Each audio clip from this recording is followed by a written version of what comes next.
Ayan, bago tayo mag-start, ayan po yung aking lugar dito sa Hong Kong. So, ganito po yung mga bahay dito sa Hong Kong.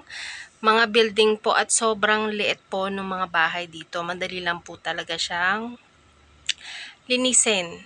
Pinakamaganda po dito, pagbaba nyo po ng inyong bahay, mga mall na kagad, mga park, ayan. Ito po yung example ng lugar ko po dito sa Hong Kong kung saan po ako nagtatrabaho. So, ayan po. So ayan, magandang araw po sa inyong lahat. Ako nga po pala si Ma'am si Jam, Trabahong Abroad.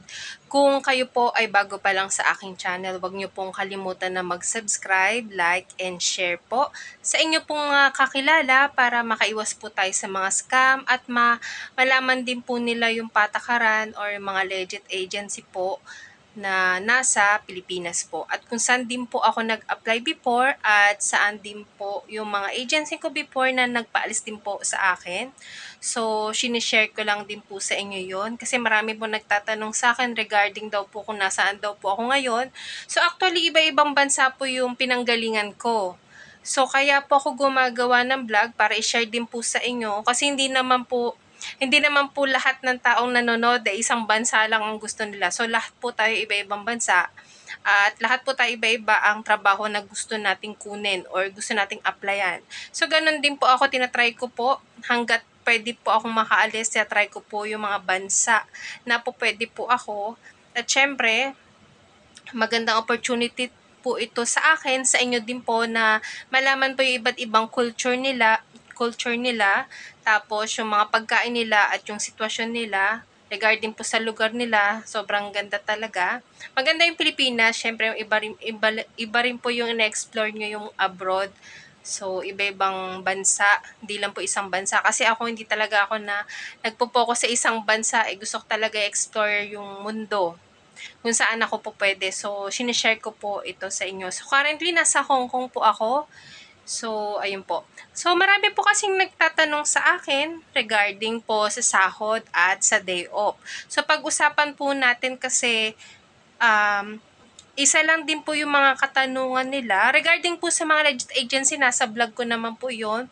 Huwag po kayo mag-i-skip para hindi nyo po makaligtaan yung mga legit agency po na nababanggit ko po dito sa aking vlog. So ngayon po kasi ang pag-uusapan po natin ngayon ay yung mga day off po at yung mga sahod. So marami kasing nagtatanong sa akin, so ano nga ba yung mga karapatan natin? Kasi yung iba sa atin di nila alam, yung iba nagtataka, nasya-shock, bakit ganito sahod samantalang sahod ko ganito? Bakit sila may day off samantalang ako walang day off? Pero isang bansa lang sila. So halimbawa Malaysia, ganyan, or Hong Kong, or etc. So, pag-usapan natin yan para may clue po kayo So, meron kasing mga nag-comment sa akin, nasa bansang Malaysia siya. So, example po ito. At nakarating din po ako sa Malaysia. For 6 years po ako nagtrabaho sa Malaysia.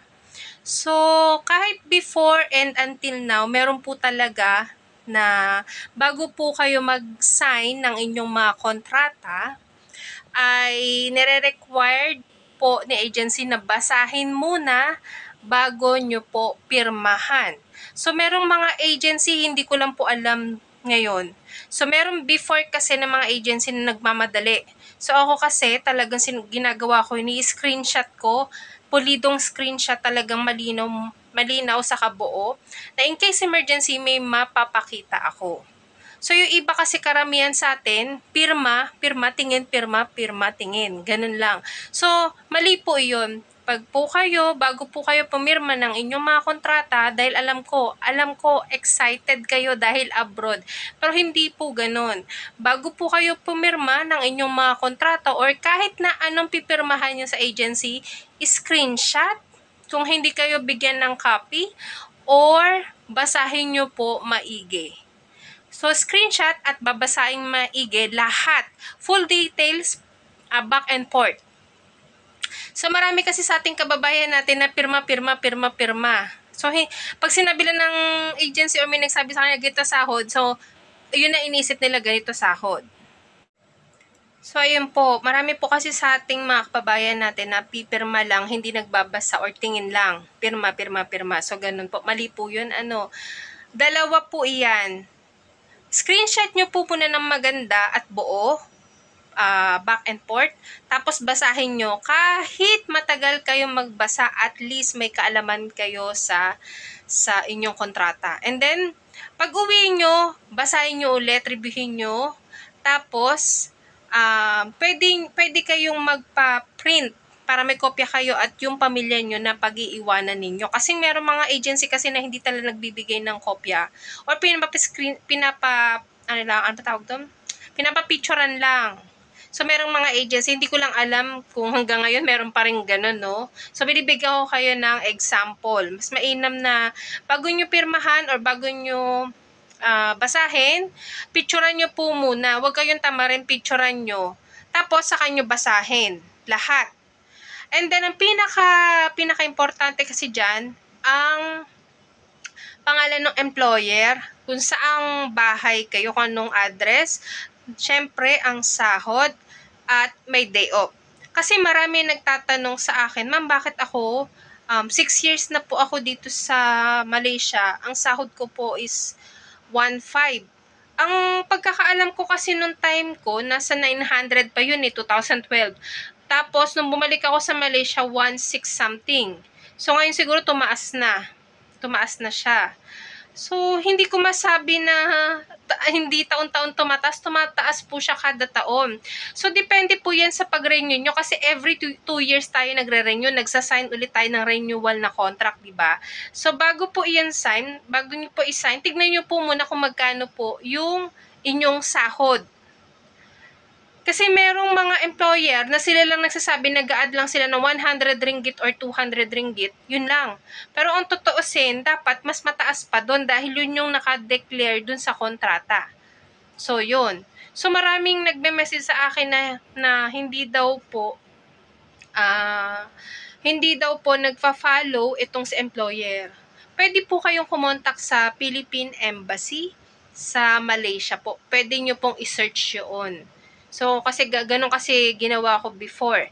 And then, regarding po sa day off, nung time ko kasi wala talaga akong day off na dineclare. Ay, walang day off. Mayroon day off na nakalagay sa kontrata. Pero ang nangyari kasi sa akin, hindi ako pinagde-day off. So, ang nangyari, nagkaroon ako ng problema sa employer. Tapos, hindi ko alam, nung time na kinonta ko kasi si Philippine Embassy, kinalculate yun ni Philippine Embassy. Mula nung unang buwan ko, nung 2012, hanggang nung time na magkakat na ako ng kontrata ko, kasi uuwi na ako ayoko na magpatuloy. Nagulat ako, video pala ako, binayaran po ako ni employer.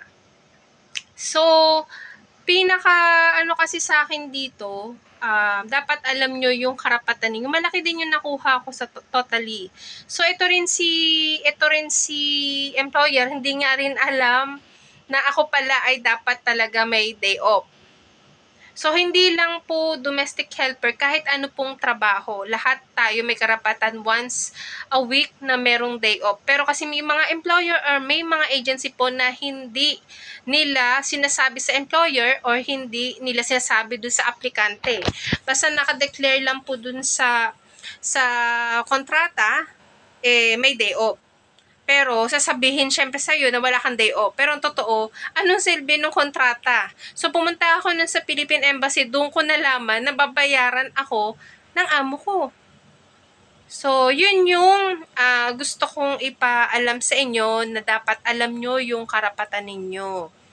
Sa sahod, every 2 years po, kada cut ninyo or magre-renew kayo, kung ano yung nando sa kontrata, kung talagang mabait si amo, minsan, kadalasan kasi kunyari, 2,000 ringgit. Ginagawa niyan 2,2 kasi deserve mo naman. Pero yung nandun lang sa kontrata is 2,000, halimbawa lang po, no? Pero indadagdagan niya, okay yon kasi deserve mo eh. Pero yung less than sa ganong sahod na nakadeclare doon sa kontrata, foul po yun. Pwede na po kayong magreklamo sa Philippine Embassy or Labor po sa Malaysia. Or kahit na sa ampong bansa, kasi So, marami po kasi sa ating hindi talaga nakakaalam mga ganong sitwasyon or senaryo sa atin. Kahit naman din ako nung sinabi sa akin nung agency ko dati na kahit na nakalagay daw doon sa kontrata na may day off, pero wala naman talaga akong day off. Pero taka lang din ako. Pero wala rin talaga akong clue. Tapos nung dumating lang talaga ang galing talaga ni Lord nung dumating lang talaga nagka-problema ako nun sa employer. Doon ko nalaman na tinanong ako ng Philippine Embassy na ikaw ba ay may day off. Sabi ko, ano ano po ma'am? Sabi ko, ma'am naalala ko po kasi meron talaga akong day off na nakalagay doon sa kontrata. Pero sabi sa akin ng agency, wala daw po akong day off. Sabi niya, sinong agency mo? Eto na, kinontak niya na yung agency, kaya ganyan. Eto si agency dito sa Malaysia at sa agency sa Pilipinas, nataranta kasi Philippine Embassy na yung kumontak sa kanila eh. Doon ko nalaman na mula 2012 hanggang 2012. Basta 6 years ako dun eh. Almost 6 years din. Lahat yun kinuwenta ng Philippine Embassy. Ang laki nung, biro mo 65 ringgit sa isang buwan, meron tayong 4 na day off. 'Di ba? O bilangin mo sa loob ng 12 months. 6 years, almost 6 years ako. Malaki nakuha ko. So, ganun po, dapat alam nyo rin po yung inyong karapatan at lalo na po sa sahod. Kasi marami pong nagtatanong sa akin bakit iba daw po yung sinasabi ko, iba daw po yung, bakit may day off daw yung, kasi yun po yung nasa kontrata talaga. So, dapat po alam nyo po yung inyong karapatan bilang isang manggagawa, lalo na po sa abroad. Kasi kahit ako din nung time ko na yun, di ko rin alam hanggang mabait talaga si Lord sa yung Philippine Embassy sa Malaysia. No? Talagang inopen niya, ikaw ba ay may day off? Sabi ko, wala po. Straight talaga, wala akong day off. As in 4 years. Tapos, yun, nag-third na kontrata ako kasi pang 6 years ko. Doon ko nalaman na meron pala akong day off. At kailangan ako bayaran, pagka pinagamit sa akin yung day off ko, kailangan bayaran ako ni employer ng 65 ringgit. Sabi ko, ang laki, 65 ringgit. Tapos wala akong binibigay. Tapos, dinagdagan lang ako ng employer 100. Tapos ang nalaman ko, ang sahod ko na dapat pala nasa 1680 siguro nung time na yun. Hindi ko lang alam kung magkano na sahod ngayon, 1680. Kaya nagulat ako. Amantala ang bibigay sa akin sahod, 12. Doon ko nalaman na hindi lahat ng employer is sumusunod talaga sa regulation ng agency or alam talaga ni agency, hindi rin alam ng agency dito. Hindi ko alam eh. Basta pagka ganun po, kasing usapan, day off at lalo na sa sahod, pwede kayo sumali sa mga GC para alam nyo po at updated kayo kung magkano na sahod. Once na nag-renew po kayo at pasok po kayo dun sa pagtaas ng sahod, anuman pong bansa, pagka once na nag-renew kayo at nagpirma kayo, tignan nyo kaagad yung sahod. Hindi nyo pwedeng pakinggan si employer kung magkano lang sasabihin niya, hindi. Kung magkano yung sahod. Once po na sinabi ni employer na kunyari, ang nakadeclare dun sa kontrata is 2,000. Tapos sabihin ni employer mo or ni boss mo or company na, o sige, dagdagan ko ng 200 to 2. So, mas okay po yun kasi deserve mo yun. Yun po ang ibig ko sabihin. Pero kunyari, ang nasa kontrata is 2,000, tapos ang sinabi lang sa'yo is 1,700, medyo foul po yun. Hindi po talaga maganda yun. Kasi lower sa kontrata na yun eh. Talo ka. Lalo na pag wala kang day off. Mas mainam po pag may mga reklamo kayo, alam nyo po yung labor, kung saan man po kayong bansa, at Philippine Embassy, kung saan man po kayong bansa. So, alam nyo po dapat yung karapatan ninyo kasi hindi lahat ng agency sa Pilipinas, hindi lahat ng agency sa abroad, at hindi lahat ng employer, company, or boss mo ay okay. So, dapat talaga, lahat na nag-abroad, alam mo ang iyong limitasyon, alam mo yung karapatan mo bilang isang OFW. Kasi marami talagang inaabuso, hindi physical. Katulad nito, yung mga sahod, day off. So, marami po kasi sa akin nagme-message na tumaas na pala yung sahod. Katulad nung isang araw may nag-comment sa akin. Meron naman pong nag-comment sa akin dito naman po sa sa Hong Kong. So currently nasa Hong Kong po ako. Katulad ko po, last year po kasi ako dumating dito July 31. So pasok po ako sa sahod na 4,730. So siya po kasi nag-message siya sa akin. Nag-comment po siya dito sa vlog ko na yung Hong Kong daw po, siya po is nasa 1630 ate, sabi nga 1670. So, lower sa akin. Kasi pero na mas nauna siya sa akin. Nag-renew po siya. Ang sabi niya, na nandun daw po sa kontrata, nasa kontrata niya is 4870, pero ang sabi ng amo niya is 46 something pa rin. Kaya sabi ko sa kanya, hindi. Kailangan kung ano yung nasa kontrata mo, yun ang susundin ni amo. Kung hindi, pwede mong ireklamo si amo dito nga sa labor o sa Philippine Embassy. So, pwede ka rin mag-cut ng kontrata sa kanya kung ganyan na lower. Kasi every year kasi talaga tumataas. Kaya nga po sinasabi ko sa inyo, dapat alam niyo yung limitasyon niyo, alam niyo yung karapatan ninyo. Hindi lahat ng agency sa Pilipinas, hindi lahat ng agency sa dito sa abroad, at hindi lahat ng amo, boss, or company ay sumusunod talaga. So, dapat alam nyo po yung inyong mga karapatan.